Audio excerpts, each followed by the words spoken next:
ത്രിയേക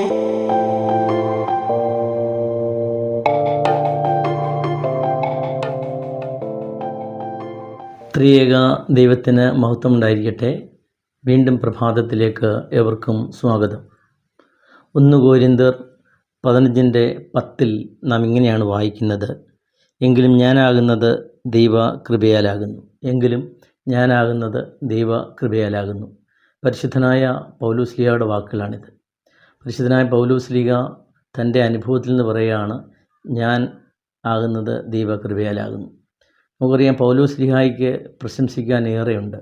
പൗലോസ്ലീഹ സംബന്ധിച്ചിടത്തോളം എബ്രായരിൽ നിന്ന് ജനിച്ച എബ്രായനാണ്, ബെന്യാമിൻ ഗോത്രക്കാരനാണ്, ന്യായപ്രമാണം സംബന്ധിച്ച് പരീശനാണ്. അതുപോലെ ഗമാലിയേലിൻ്റെ പാദപീഠത്തിൽ ഇരുന്ന് പഠിച്ചവനാണ്. ഗമാലിയേലിൻ്റെ പാദപീഠത്തിൽ ഇരുന്ന് പഠിക്കുക എന്ന് പറയുന്നത് അന്നത്തെ കാലത്ത് വലിയ സമ്പത്ത് വേണം, രാഷ്ട്രീയമായും മതപരമായും നല്ല സ്വാധീനം വേണം. അങ്ങനെയുള്ള ഒരാൾക്ക് മാത്രമേ ഗമാലിയനെ പോലുള്ള വേദപണ്ഡിതൻ്റെ അവിടെ നിന്ന് പഠിക്കാൻ പറ്റുകയുള്ളൂ. അപ്പം ഗമാലിയേലിൻ്റെ പാദപീഠത്തിൽ നിന്ന് പഠിച്ചവരാണ്. അതുപോലെ റോമാ പൗരത്വമുള്ള ആളാണ്. റോമാ പൗരത്വം എന്ന് പറയുന്നത് ഒരു ചെറിയ കാര്യമല്ല, വലിയൊരു കാര്യമാണ്. നമുക്കറിയാം, അപ്പോസ്തല പ്രവൃത്തിയിൽ നാം വായിക്കുന്നുണ്ട്, ആ രാജാവ് പൗലോസിനോട് ചോദിക്കുന്നുണ്ട്, നീ റോമാ പൗരനോ എന്ന് ചെല്ലുമ്പോൾ അത്ഭുതത്തോടെ കണ്ണ് തള്ളുന്നുണ്ട്. അപ്പോൾ എന്നിട്ട് ആ രാജാവ് പറയുകയാണ്, ഞാൻ തന്നെ റോമാ പൗരത്വം വാങ്ങിച്ചത് വലിയൊരു തുക പ്രതിഫലമായിട്ട് കൊടുത്തിട്ടാണ്. നീ പറയുകയാണ്, ബൈ ബർത്ത് ജനിച്ചപ്പോഴേ നീ റോമാ പൗരനാണ്. അപ്പം റോമാ പൗരനാണ്. അതുപോലെ ഇങ്ങനെയൊക്കെ ഉള്ള ഒരു അധികാരപത്രം കയ്യിലുണ്ട്. പൗലോസ്ലീഹായ്ക്ക് അന്ന് ഈ ക്രിസ്ത്യാനികളെ ദ്രോഹിക്കുവാനുള്ള അധികാരപത്രം കയ്യിലുണ്ട്.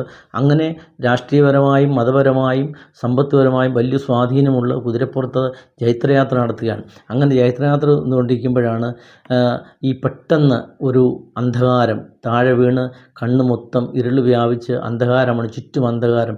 ആ സമയത്ത് തൻ്റെ ആരോഗ്യവും തൻ്റെ ആ കഴിവും പ്രാപ്തിയൊന്നും ഒന്നുമല്ല എന്ന്, വെറും ശൂന്യമാണ്, നിസ്സഹായനാണെന്നൊരവസ്ഥ മനസ്സിലാക്കുകയാണ്. 3 ദിവസം ഇങ്ങനെ അന്ധകാരത്തിൽ കണ്ണൊന്നും കാണാതെ ഇരിക്കുമ്പോൾ ആ അവസ്ഥയിലാണ് മനസ്സിലാകുന്നത് തൻ്റെ ജീവിതത്തിൽ താൻ ഒന്നുമല്ല എന്നൊരു ബോധ്യമുണ്ടാകുകയാണ്. അവിടെ ഇതാ ദൈവം യേശുക്രിസ്തു കൈപിടിച്ച് എഴുന്നേൽപ്പിച്ച് ഇതാ തൻ്റെ വേലയ്ക്കായിട്ടാക്കുകയാണ്. അങ്ങനത്തെ തൻ്റെ വേലയ്ക്കായിട്ടാക്കുമ്പോൾ എല്ലാം മറന്ന്, ഈ കഷ്ടതകളും പ്രയാസങ്ങളും എല്ലാം മറന്ന് വരുന്ന ദൈവത്തിന് വേണ്ടി വേല ചെയ്യുമ്പോൾ, വലിയ ലോകം മൊത്തം ചുറ്റി സുവിശേഷഘോഷണം ചെയ്യുമ്പോൾ എന്തെല്ലാം പ്രയാസത്തിലൂടെ കടന്നുപോയി ലോകം ചുറ്റി ഇങ്ങനെ കപ്പൽ യാത്ര ചെയ്യുമ്പോൾ എത്രയോ പ്രാവശ്യം കപ്പലപകടത്തിന് രക്ഷപ്പെട്ടു. ആ കപ്പലപകടത്തിൽ നിന്ന് ഒരു പ്രാവശ്യം രക്ഷപ്പെടുമ്പോൾ ഒരു തടിക്കഷ്ണത്തിൽ ഇങ്ങനെ പറ്റിപ്പിടിച്ച ഒരു ദ്വീപിലെത്തുമ്പം അവിടുത്തെ ബർബരന്മാർ ആ ദ്വീപവാസികൾ കൊല്ലാൻ തുടങ്ങുന്നു. അപ്പോഴിതാ ഒരു അണലിപ്പാമ്പ് കടിക്കാൻ തുടങ്ങുന്നു. അങ്ങനെയെല്ലാം എത്രയോ മരണകരമായി അവിടുന്ന് രക്ഷപ്പെട്ടു. അതുപോലെ ശാരീരികമായ ഒരുപാട് ബുദ്ധിമുട്ടുകളുണ്ട്, പ്രയാസങ്ങളുണ്ട്, ശാരീരിക ക്ലേശങ്ങളുണ്ട്, കണ്ണിന് കാഴ്ചക്കുറവാണ്, അസിഡിറ്റി ഉണ്ട്, അലർജിയുണ്ട്, അങ്ങനെ ബുദ്ധിമുട്ടുകളെല്ലാം സഹിക്കുന്നുണ്ട്. ഇതിൻ്റെ ഇടയിലാണ് എത്രയോ പ്രാവശ്യം ഈ റോമായിലെ ആൾക്കാർ, റോമാ സാമ്രാജ്യം ആദ്യത്തെ അധികാരികളൊക്കെ കൊല്ലുവാൻ തുടങ്ങുന്നു. അങ്ങനെ എന്തെല്ലാം പ്രയാസം കൊണ്ട് ഇങ്ങനെ കടന്നു പോകുമ്പോൾ ഈ മരണത്തിൽ നിന്നൊക്കെ രക്ഷപ്പെടുമ്പോൾ അപ്പോഴും ദൈവത്തെ സ്തുതിക്കാനാവുന്നത് ദൈവകൃപയാലാണെന്ന് പറയുകയാണ്. ഇതുവരെ ഞാൻ രക്ഷപ്പെട്ടതെല്ലാം എൻ്റെ മിടുക്കുകൊണ്ട് സാമർഥ്യം കൊണ്ടല്ല. ഒരു കാലത്ത് ഞാൻ എൻ്റെ സ്വന്തം കഴിവിലും ഞാൻ ആശ്രയിച്ചത്, പക്ഷെങ്കിൽ ആ അന്ധകാരത്തിന് നടുവിൽ ഞാൻ എത്ര നിസ്സഹായനാണെന്ന് എനിക്ക് മനസ്സിലായി എന്ന് പറഞ്ഞുകൊണ്ട് പൗലോസ്ലീഹ പറയുന്നത്, ഞാനാകുന്നത് ദൈവകൃപയാലാണ്. ഈ ഒരു ബോധ്യം നമ്മളെ ഭരിക്കുന്നത് നല്ലതാണ്. ഈ ഒരു ബോധ്യം ഉണ്ടാകുന്നത് ഈ പലപ്പോഴും ഇങ്ങനെയുള്ള അപകടത്തിലും പ്രയാസത്തിലും ഒക്കെ പെടുമ്പോഴാണ്. അങ്ങനെ ഒരു ബോധ്യം എനിക്കും ഉണ്ടായ അവസരമുണ്ട്. ഇന്ന് ജൂലൈ 16 ഈ ജൂലൈ 16 എന്ന് പറയുമ്പം എൻ്റെ 2ാം ജന്മം കിട്ടിയ ദിവസമാണ്. കഴിഞ്ഞ കൊല്ലം ജൂലൈ 16 അന്നത്തെ കർക്കിടകം 1 അന്നാണ് ഞാൻ വലിയൊരു അപകടത്തിൽപ്പെട്ട് ഞാൻ മരിച്ചു പോയെന്ന് കരുതി. വലിയൊരു മഴയൊക്കെ ഉള്ള സമയമാണ്. മരിച്ചു പോയെന്ന് കരുതി ആൾക്കാരൊക്കെ എന്നെ സൈഡിലോട്ട് നീട്ടിയിട്ട്, മരിച്ചെന്ന് കരുതി മുകളിലൊരു തുണിയൊക്കെ ഇട്ട് ഇങ്ങനെ ഇരിക്കുകയാണ്. പോലീസൊക്കെ വന്നു, എല്ലാ കേസൊക്കെ ഇങ്ങനെ FIR ഒക്കെ ഇടാൻ തുടങ്ങുമ്പോൾ ഇതാ ഇവിടെ നിന്ന് ഒരു മനുഷ്യ സന്തോഷം എന്ന് പറഞ്ഞൊരു നല്ല ശമരിയക്കാരൻ ഓടി വന്ന് ചുമ്മാ എടുത്ത് നോക്കിയത്. അപ്പോൾ ഒരു ശ്വാസം പോലെ തോന്നി. പിന്നെ എല്ലാം ദ്രുതഗതിയിലായിരുന്നു. പെട്ടെന്ന് തന്നെ ആംബുലൻസ് പിടിച്ച് ഹോസ്പിറ്റലിൽ കൊണ്ടുവന്നു. പിന്നെ 4 മാസം ഞാൻ ഒരേ കിടപ്പാണ്, പരസഹായമില്ലാതെ ഒന്ന് അനങ്ങാൻ പറ്റാത്ത അവസ്ഥ. ഇങ്ങനെയൊക്കെയുള്ള അവസ്ഥയിൽ നിന്നൊക്കെ ആ അവസ്ഥയിൽ കിടക്കുമ്പോൾ ഞാൻ ചിന്തിച്ചതാണ്, ഞാൻ എത്ര നിസ്സഹായനാണ്, എത്ര ശൂന്യമാണെന്ന് മനസ്സിലായി. അതുവരെ ഒരു അഹങ്കാരമൊക്കെ ഭരിച്ചിരുന്നു. 60 വയസ്സോളം ആകുന്നു, പ്രഷറില്ല, ഷുഗറില്ല, കൊളസ്ട്രോളില്ല, മറ്റുള്ള ആൾക്കാർ, എൻ്റെ പ്രായത്തിലുള്ള ആൾക്കാരെ പോലുള്ള ബുദ്ധിമുട്ടൊന്നുമില്ല എന്ന് സ്വയം ഒന്ന് അഹങ്കരിച്ച സമയത്ത് ഇതാ ഒരു കൊട്ട്, ഇതാ ദൈവമൊന്ന് ദൈവമല്ല, എൻ്റെ ഒരു പക്ഷെങ്കിൽ എൻ്റെ ജീവിതത്തിൽ വരാതിരുന്നതായിരിക്കും. അങ്ങനെ ഒന്ന് വീണ് സംഭവിച്ചപ്പോഴാണ് മനസ്സിലാവുന്നത് എൻ്റെ അഹങ്കാരമോ എൻ്റെ കഴിവോ ഒന്നുമല്ല, ദൈവം കൃപയാലാണ് ഞാൻ ജീവിക്കുന്നുള്ള കാര്യം മനസ്സിലായി. ആ മരണത്തിൽ നിന്ന് രക്ഷപ്പെട്ട് ഇന്ന് ഒരു കൊല്ലമാകുമ്പോൾ എനിക്ക് ദൈവത്തെ സ്തുതിക്കുവാനേ ഉള്ളൂ. ദൈവത്തെ സ്തുതിക്കുവാനും ഒരു ജീവിതത്തിൽ ഒരു ബോധ്യം വരുത്തിയ ദിവസങ്ങളാണ്. ഒന്ന്, ഞാനിവിടെ ആയിരിക്കുന്നത് ദൈവത്തെ കൃപയാലാണ്. ഒപ്പം എൻ്റെ സമൂഹത്തിലെ, എൻ്റെ ഇടവകയിലെ, എൻ്റെ വീട്ടുകാരുടെ സഹായം കൊണ്ടാണെന്നുള്ള ബോധ്യം മനസ്സിലായി. നമ്മളെയൊക്കെ ഭരിക്കേണ്ട ഒരു കാര്യമാണ്. നമ്മൾ കരുതും നമ്മുടെ സ്വന്തം കഴിവുകൊണ്ടോ സ്വന്തം മിടുക്കുകൊണ്ടാണ് നമ്മൾ ജീവിക്കുന്നതും. നമ്മുടെ വളർച്ചയുടെ ഓരോ ഘട്ടങ്ങളിലും ഞാൻ ഇവിടെ ആയിരിക്കുന്നത് എല്ലാവരുടെയും സഹായം കൊണ്ടും പ്രാർത്ഥന കൊണ്ടുമാണ്. എന്നെ കൊണ്ടുപോയ സന്തോഷ് എന്ന ആ നല്ല ആളിൻ്റെ ആ സഹായം മുതൽ നല്ലവനായ ലുലു എന്ന പോലീസ് ഉദ്യോഗസ്ഥൻ്റെ അവനും മുതൽ അഡ്വക്കേറ്റ് സന്തോഷ് മോഹൻകുമാർ സാറിൻ്റെ സഹായം മുതൽ എല്ലാവരുടെയും ഉണ്ട്. അതുകൂടാതെ എൻ്റെ ഇടവചനങ്ങൾ, എൻ്റെ ഇടവയിലെ വികാരിമാർ, സഭാ വ്യത്യാസമന്യേ എന്നെ വന്ന് എനിക്ക് വേണ്ടി പ്രാർത്ഥിച്ച മറ്റ് സഭയിലെ അച്ഛന്മാർ, പാസ്റ്റർമാർ, ഇടവകയിലെ ജനങ്ങൾ, മറ്റ് എൻ്റെ സ്നേഹിതരായ നല്ലവരായ അയൽവക്കക്കാരെല്ലാവരും ഉണ്ട്. അതിലൊക്കെ ഉപരിയായി എന്നെ 4 മാസക്കാലം ഒരേ കിടപ്പിൽ കിടന്ന് എൻ്റെ മലമൂത്ര വിസർജനമൊക്കെ എടുത്ത എൻ്റെ ഭാര്യ ഷൈനി, എൻ്റെ മക്കൾ, കൂടെ നിന്ന് എന്നെ ധൈര്യപ്പെടുത്തിയ മക്കളൊക്കെ അവരുടെയൊക്കെ സഹായം കൊണ്ടാണ്. അതുപോലെ എൻ്റെ പള്ളിയിലെ പ്രാർത്ഥനയോക്കാർ, ശുശ്രൂഷ സംഘം ആൾക്കാരൊക്കെ വന്ന് പ്രാർത്ഥിച്ച് അവരുടെയൊക്കെ സഹായം കൊണ്ടുകൂടിയാണ് ഞാൻ ജീവിക്കുന്നുള്ള ബോധ്യം എന്നെ ഈ സമയത്ത് ഭരിക്കുകയാണ്. കാരണം നമ്മുടെ കഴിവൊന്നുമല്ല, ദൈവത്തിൻ്റെ കൃപയും ദൈവത്തിന് നന്ദി പറയുവാൻ നമുക്ക് കഴിയണം. അതുപോലെ എൻ്റെ സ്വന്തം കഴിവുകൊണ്ടല്ല ഈ ഭൂമിയിൽ ജീവിക്കുന്നുള്ള ബോധ്യം, ഈ സമൂഹം കൂടെ എന്നെ ഒരു പരിധിവരെ സ്വാധീനിക്കുന്നൊരു ബോധ്യം നമ്മെ ഭരിക്കണം. രണ്ടാമത്, ഈ കിടപ്പിൽ കിടക്കുമ്പോഴാണ് നമ്മൾ പൗലോസ്ലിയെ പോലെ നമ്മൾ എത്ര ശൂന്യമാണെന്നറിയും. ഇതൊക്കെ ദൈവത്തെ കൂടുതലായിട്ട് അറിയാനുള്ള ഒരു അവസരമായിട്ടൂടെ കരുതിയാണ്. അപ്പോൾ ഈ അനുഭവത്തിൽ എത്രയോ പ്രാവശ്യം ഞാൻ ഈ വേദപുസ്തകം വായിച്ചു. ആത്മീയപരമായി വലിയ ഔന്നത്യമുണ്ടെന്നൊക്കെ സ്വയം അംഗീകരിച്ചപ്പോഴാണ് എത്രയോ പ്രാവശ്യം ഞാൻ ഈ വേദപുസ്തകം വായിച്ച് മറിച്ചിട്ടുണ്ട്. അതൊക്കെ ഒരുപക്ഷെ യാന്ത്രികമായിരുന്നു തോന്നൽ. ഈ കിടപ്പിൽ കിടക്കുന്നതുകൊണ്ടാണ് മനസ്സിലാകുന്നത്. ഇങ്ങനെ ഞാൻ കിടക്കുമ്പോൾ, ഞാൻ ഇങ്ങനെ വേദപുസ്തകം വായിക്കുമ്പോൾ കൂടുതൽ ഉൾക്കാഴ്ചയാണ്. കാരണം അന്ന് വായിക്കാൻ ഇത് മാത്രമേ ഉള്ളൂ. ഇങ്ങനെ വായിക്കുമ്പോൾ, ഓരോ പുസ്തകവും വായിക്കുമ്പോൾ ഇതിൽ ജീവിക്കുന്ന ദൈവത്തെ കാണുകയാണ്. ദൈവം എന്നോട് സംസാരിക്കുകയാണ്. പലപ്പോഴും ഞാൻ കിടന്നുകൊണ്ട് ഞാൻ ചിന്തിച്ചിട്ടുണ്ട്, എന്താ ദൈവമേ എൻ്റെ ജീവിതത്തിൽ ഇങ്ങനെ വന്നതെന്ന്. 4 മാസക്കാലം ഉറക്കമില്ലാത്ത രാത്രികളിലൊക്കെ കടന്നു പോകുമ്പോൾ ഭയങ്കരമായ ബുദ്ധിമുട്ടി, ഭയങ്കരമായിട്ട് ദുരിതം അനുഭവിച്ച ആ രാത്രികളിൽ ഞാൻ ഇങ്ങനെ ആലോചിച്ച്, എന്താ ദൈവമേ എന്നോട് ഇങ്ങനെ ചെയ്ത്, എൻ്റെ ദൈവമേ വായിക്കുമ്പോൾ ഞാൻ ഈ വേദപുസ്തകം എന്നോട് സംസാരിക്കുകയാണ്. ഞാൻ ഒരുപാട് ഉദാഹരണങ്ങൾ, ഒറ്റ ഉദാഹരണം ഞാൻ പറയുകയാണ്. ഞാനിങ്ങനെ വിഷമിച്ചിങ്ങനെ ഇരിക്കുമ്പോൾ ഈ പുസ്തകം ഞാൻ തുറക്കുമ്പം 22-ാം സങ്കീർത്തനമാണ് എൻ്റെ മുമ്പിലോട്ട് വരുന്നത്. ആ സങ്കീർത്തനത്തിൽ ഇങ്ങനെ ഞാൻ എൻ്റെ മനസ്സുകൊണ്ട് ഉള്ളുരുകി പ്രാർത്ഥിച്ച അതേ വാക്കുകൾ, യേശുമ്പുരാൻ കുരിശിൽ കിടന്ന അതേ വാക്കുകൾ എൻ്റെ മുമ്പിൽ വരികയാണ്.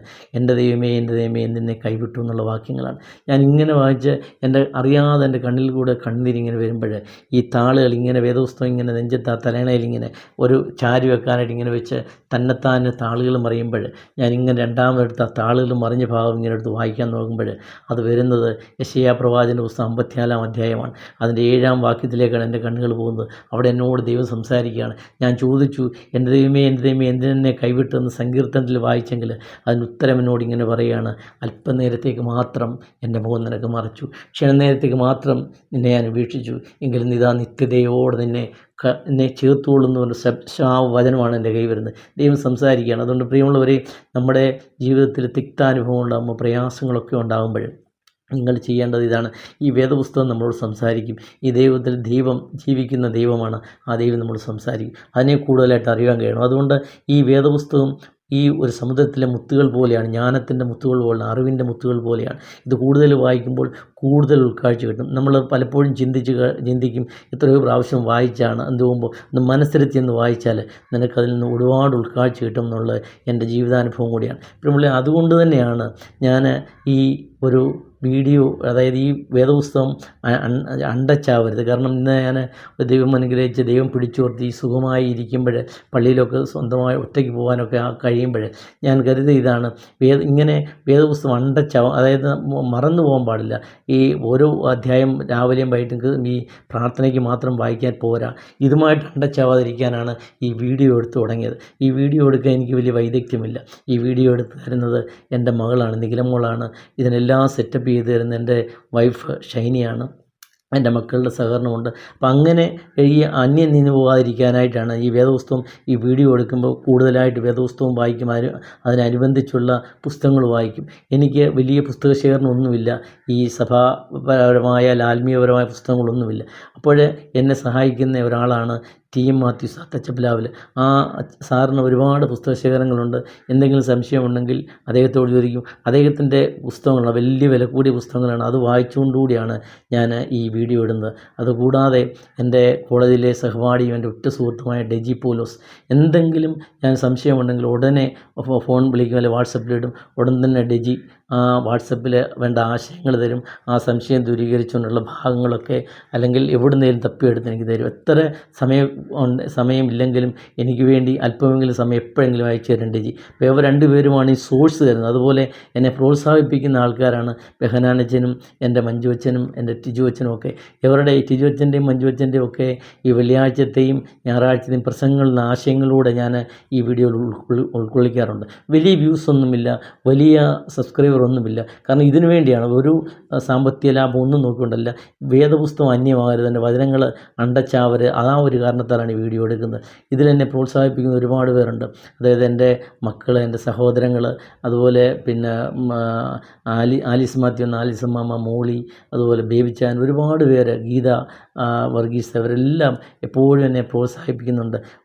കുറച്ച് വ്യൂസേ ഉള്ളൂ, എന്നാൽ ഇവരുടെയൊക്കെ പ്രോത്സാഹനം കൂടിയാണ് ഈ വീഡിയോ ഇടുന്നത്. അതുകൊണ്ട് നിങ്ങളെല്ലാവരും പ്രാർത്ഥിക്കണം. അതുപോലെ ഈ ജീവിതത്തിൽ നമ്മളൊക്കെ ഒന്ന് ഒരു നോട്ട് ബുക്ക് എഴുതി ഒന്ന് അതിനകത്ത് കുറിക്കാൻ തുടങ്ങിയാൽ ആ നോട്ട് ബുക്ക് നിറഞ്ഞു കവിയും. എത്രയോ രക്ഷപ്പെടലിലൂടെ നമ്മൾ കടന്നു പോയെന്നുള്ളത് അപ്പം നമ്മൾ ചിന്തിക്കും. ഒരു പക്ഷെങ്കിൽ എൻ്റെ ഈ രക്ഷപ്പെടലിലൂ പോലെ, അല്ലെങ്കിൽ കഴിഞ്ഞ കുറച്ച് ദിവസം മുമ്പുണ്ടായ ആ വിമാനാപകടത്തിൽ രക്ഷപ്പെട്ട ആ വിശ്വാസ് കുമാർ രമേശിനെ പോലെ എത്രയോ രക്ഷപ്പെടലിലൂടെയാണ് നമ്മളിവിടെ കടന്നു പോയിരിക്കുന്നത്. ഇന്ന് നാം ഇവിടെ ആയിരിക്കുന്നത് ദൈവകൃപയാലാണെന്ന ബോധ്യം നമ്മെ ഭരിക്കണം. നമ്മൾ എത്രയോ പ്രാവശ്യം ബസ് യാത്ര ചെയ്തിട്ടുണ്ട്. ആ ബസ് അപകടത്തിൽപ്പെടാതിരുന്നത് ഒരു രക്ഷപ്പെടലാണ്. എത്രയോ പ്രാവശ്യം ഗൾഫ് യാത്രയിൽ, യൂറോപ്യൻ കൺട്രിയിലെ യാത്രയിൽ, അമേരിക്കയിലെ യാത്രയിലൊക്കെ നിങ്ങളും എല്ലാവരും ഈ കേൾക്കുന്നവരൊക്കെ വിമാനയാത്ര ചെയ്തിട്ടുണ്ട്. ആ വിമാനം അപകടത്തിൽപ്പെടാതിരുന്നത്, തീ കത്താതിരുന്നത് ഒരു രക്ഷപ്പെടലാണ്. നമ്മൾ എത്രയോ പ്രാവശ്യം നടന്നു പോകുന്നു, തലയുറ്റി വീഴായിരുന്നത്, തെന്നി വീഴായിരുന്നത്, ഒരു നിസ്സാരം ഒരു വീണാൽ മതി, തീർന്നു, എല്ലാം കാര്യം തീർന്നു. ചെറിയൊരു വീഴ്ച മതി നമ്മളെ ഇരുത്താനായിട്ട്. ഇതൊക്കെ ഒരു രക്ഷപ്പെടലാണ്. അതുകൊണ്ട് നമ്മുടെ ജീവിതത്തിൽ രക്ഷപ്പെടലിൻ്റെ അനുഭവത്തിലൂടെയാണ് നമ്മൾ ജീവിക്കുന്നത്. നാം ജീവിക്കുമ്പോൾ എൻ്റെ കഴിവല്ല, ഈ സമൂഹത്തിൻ്റെ മൊത്തം, ഇടവകയുടെ, സഭയുടെ, ഈ സമൂഹത്തിൻ്റെ മൊത്തം സഹായങ്ങളുണ്ട്. നല്ലവരായ അയൽവക്കക്കാരുടെ സഹായമുണ്ട്. എല്ലാവരുടെ പ്രാർത്ഥനയോടെയാണ് നമ്മൾ ജീവിക്കുന്നുള്ള ബോധ്യമാണ്. അതിലൊക്കെ ആത്യന്തികമായിട്ട് ദൈവത്തിൻ്റെ കൃപയാണ്. ആ ദൈവകൃപയിൽ ആശ്രയം ജീവിക്കാം. ആ ദൈവത്തിൽ നമുക്ക് മുറുകെ പിടിക്കാം. പ്രത്യേകിച്ച് ഈ വേദപുസ്തകം നമ്മോട് സംസാരിക്കും. ജീവനുള്ള ഒരു ദൈവം ഇതിലുണ്ട്. ആ ദൈവം നിൻ്റെ ആപത്തിലും പ്രയാസങ്ങളിലും ഒക്കെ നീ ആശ്രയിച്ചാൽ നിന്നെ കൈവിടാത്ത ഒരു ദൈവമുണ്ട്. നിന്നോട് സംസാരിക്കുന്ന ഒരു ദൈവമുണ്ട്. അതെൻ്റെ അനുഭവത്തിൽ നിന്ന് പറയുന്നതാണ്. പൗലോസ്ലീഹ പറയാണ്, എങ്കിലും ഞാനാകുന്നത് ദൈവകൃപയാലാണ്. എനിക്കും അതേ പറയാനുള്ളൂ. പൗലോസ്ലീഹയുമായിട്ടൊക്കെ താരതമ്യപ്പെടുത്തുമ്പോൾ ഈ ഭൂമിയിലെ എത്രയോ വലിയ ചെറിയ ധൂളിയാണ് ഞാൻ, പൊടിയാണ് ഞാൻ. എനിക്കും പറയാനുള്ളതാണ്, ഞാനാകുന്നത് ദൈവകൃപയാലാണ്. ഈ ദൈവകൃപയിൽ ആശ്രയിച്ചുകൊണ്ട് നമുക്ക് ജീവിക്കുവാൻ സാധിക്കട്ടെ. ദൈവത്തിൻ്റെ പരിശുദ്ധങ്ങൾ സഹായിക്കട്ടെ എന്ന് പ്രാർത്ഥിക്കുന്നു. ദൈവം നമ്മെ സമർത്ഥമായി അനുഗ്രഹിക്കട്ടെ.